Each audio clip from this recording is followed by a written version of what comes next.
Mr. Speaker, members, you may kind of want to listen up on this one, just a heads up. But last night there was an amendment added by Representative Howard that was very, very well intended, and it was an effort to try to get some additional funds toward our schools, which all of us certainly want to do. But it had the effect of violating a commitment that a lot of us here had made to not draw down any additional monies or not commit any additional monies out of the Economic Stabilization Fund, the Rainy Day Fund. And as you know, the way the budget finally worked out with our Economic Stabilization Fund, it's probably only about, even if it was to get up to the comptroller said that it may get up as high as $6.5 billion by the time the next biennium ends. Even if it were to get up to $8 billion, which I think is exceptionally unlikely, that's still only about a 4% reserve account for the state of Texas. And there's none of us that in our homes or in our businesses would ever think that a 4% reserve is a really sufficient amount for us to do our planning on and have reliance on. And so what this amendment simply does is it just takes us back to where we were before Representative Howard's amendment and says that we're not going to commit the next legislature ahead of time, because in reality, probably by the time Representative Howard's amendment would have even gone into effect, we would be in the next legislative session, and we would already be doing a supplemental. And so what this amendment would have done is, frankly, commit the next legislature when we would already be in the supplemental process. And frankly, as all of us know, that rainy day fund is really probably already spent because of the Medicaid commitments and the other things we'll be running into with public education. So that's what my amendment does. It just takes us back to where we were before Representative Howard's very well-intended amendment. Mr. Speaker. Mr. Taylor, for what purpose? Will the gentleman yield for a question? Can you yield for a question? I yield for a question. Representative King, taking us back a little further in time to March 15th, the governor said, "I remain steadfastly committed to protecting the remaining balance of the Rainy Day Fund and will not sign a 2012-2013 state budget that uses the Rainy Day Fund." Is it possible, if the amendment stays in, that the governor might veto this bill? Well, my impression of Governor Perry is that he usually does what he says he's going to do. And so that was another concern that I and others had who joint authored this amendment, that this could lead to veto issues, which none of us want to come back and do this again. Sure. And actually in the same press release, Speaker Strauss said the same thing, and he even reiterated that just 2 days ago in an editorial published in the Dallas Morning News. Well, I think that the House leadership as a whole has had a very strong commitment to protecting that small 4% reserve account that the state of Texas operates upon. And haven't we voted perhaps half a dozen different times during the course of the regular session to protect the remainder of the Rainy Day Fund? We absolutely have, and I think this is just continuing that commitment. And, you know, the Speaker said, and I quote, "Yet it is wise and responsible for the legislature to preserve the fund's balance." And I assume that your amendment is in that same vein of the Speaker being wise and responsible. Yeah, I hope it is. I think that we need to not commit a future legislature. And again, by the time those monies would be drawn down, we'd be back in next session anyway, already dealing with this very issue on a supplemental. And wouldn't, in fact, this amendment sort of tie the hands of future legislatures, which is something we really shouldn't do? That's a practice that we often get into, and is a bad practice to commit future legislatures. And let's assume that other priorities came up. Let's say there was a very bad hurricane this summer, or two very bad hurricanes, and we really needed that money for something important, or maybe next summer. Wouldn't we then, again, be obligating ourselves to one strategy to use those funds when, in fact, we really need to be focused on something else that we can't even see? So many things can come up over a 2+ year period, but the bottom line is a 4% account is a very, very nominal savings account, and that's what we're already taking it down to. Well, I think this is an excellent amendment. I think this continues our commitment to preserve the funds that the taxpayers have entrusted to this legislature. Thank you, Representative King. Mr. Speaker, Mr. Destel, for what purpose? I have a question. Mr. King, do you yield? Absolutely.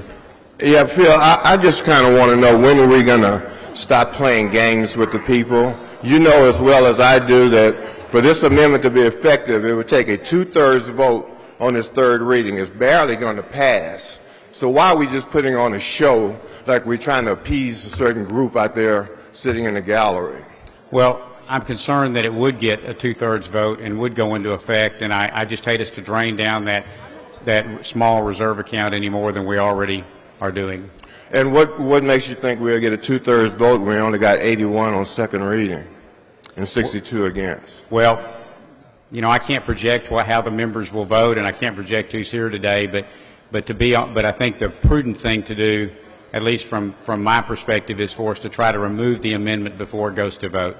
Well, I think the prudent thing to do is be honest with people. Thank you. Mr. Speaker? Ms. Gonzalez, for what purpose? Yes, will the gentleman yield for a question? Mr. King, do you yield? Certainly.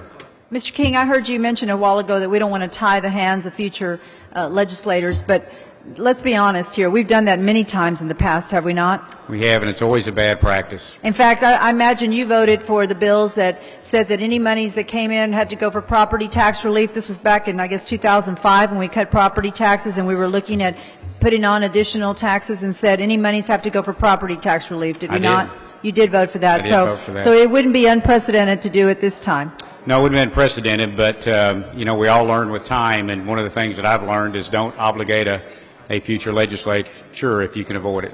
And I think that if we're ever going to obligate people to do it, to preserve the education of our children, that would be a good purpose. Thank you. Mr. Speaker. Mr. Hochberg, for what purpose? Will the gentleman yield? Certainly, I'll just give a running yield. So. Instead of doing a running yield. Phil, I understand your concerns, but I'm a little confused. Just before you got up to do this reconsideration, or this third reading amendment, rather, there was a third reading amendment put on by Mr. Isaac that essentially says that the deferral will be changed if we have enough money to pay off Medicaid, which I assume comes from the rainy day fund, and have more left over, instead of leaving the deferral there for the decision of a future legislature when to bring it back or how much to defer. I don't remember you raising an objection to that. Can you tell me why that's different from this? Isn't it the same thing? Well, it's kind of, for me right now, one thing at a time, and I'm trying to deal with this. But I mean, I'll be honest with you, I have significant concerns about that amendment as well. But I think you would be probably suggesting that is correcting an accounting issue. No, sir, it really isn't. I'm not defending that amendment. I have some issues with it and have considered registering a vote against it. Well, will you, maybe we should reconsider that one and take it back down if this one comes down, because they both essentially have the same issue. I haven't even read his amendment yet, and so I can't really speak to it, but I'd really like to speak to this amendment, and I think that the prudent thing to do on this one is to follow good policy and remove it.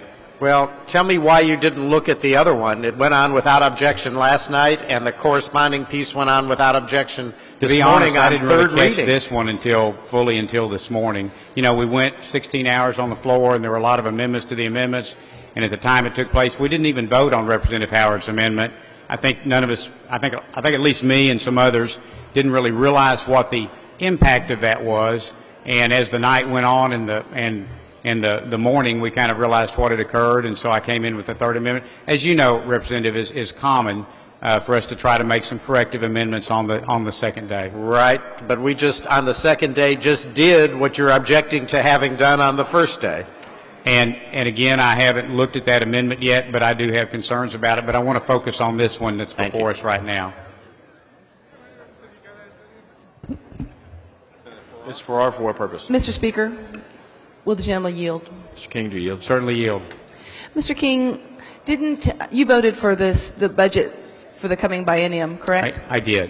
And in that budget, it's presumed that we will be spending rainy day funds in the supplemental bill next session to cover Medicaid, correct?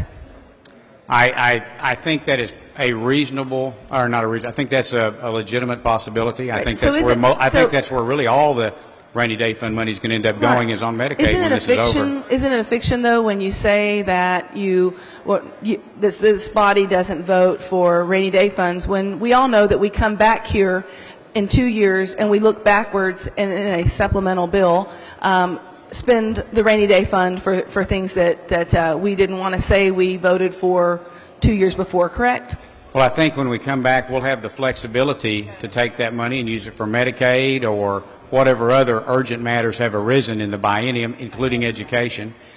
Or we may determine at that time the more prudent thing is to protect that reserve fund another 2 years because there's other funding mechanisms. I think the key is I don't know what it's going to look like 2 years down the line, and so the prudent thing to do is to protect that small reserve account, 4 or 5% reserve account, protect it, and make sure we've got it to work in the most prudent manner possible in the interim and then in the next legislative session. I agree with you, except that you are aware that we've already calculated in the monies that we have today, the money to cover the Medicaid money that we know that we're going to need in 2 years. Looking backwards. Hold on, let me finish. I'm sorry. And so Ms. Howard's amendment and mine, all it says is that any money, oh, and then, by the way, we've covered Medicaid, and there's still a couple billion in available. But so what Ms. Howard's and my amendment says is beyond that, even beyond what we leave in surplus there, we would spend for the schools, and it's only $2 billion when they need $4 billion just for status quo, and it doesn't include growth. So all we're saying is that, and so are you saying that the schools aren't important enough? You'd rather have money sitting in the bank? I don't know about you, but, if you're talking, your language is living within our means. I'm sorry, well, what's your question? If you're talking about living within our means and you've got money in the savings account, you wouldn't spend that on the schools? I'm saying that a 4% savings account, reserve account, for a state with 25 million people, where hurricanes often cost us $1 to $2 billion, where we just spent $80+ million on a short run of wildfires, that in a state of this size, we need to have that emergency fund available, the Economic Stabilization Fund. But you know what? If it's really full when we come back next session, then this legislature will look at how to use those funds in a responsible manner. In the meantime, those costs... You don't know what's going to happen 2 years from now, and I don't either. The cost of those cuts to schools is incalculable, and you can't go back in time. When you've cut a reading teacher, the Pasadena Independent School District is cutting from 15 to 5 reading teachers. What happens to that dyslexic kid in 2 years? Representative Shepard.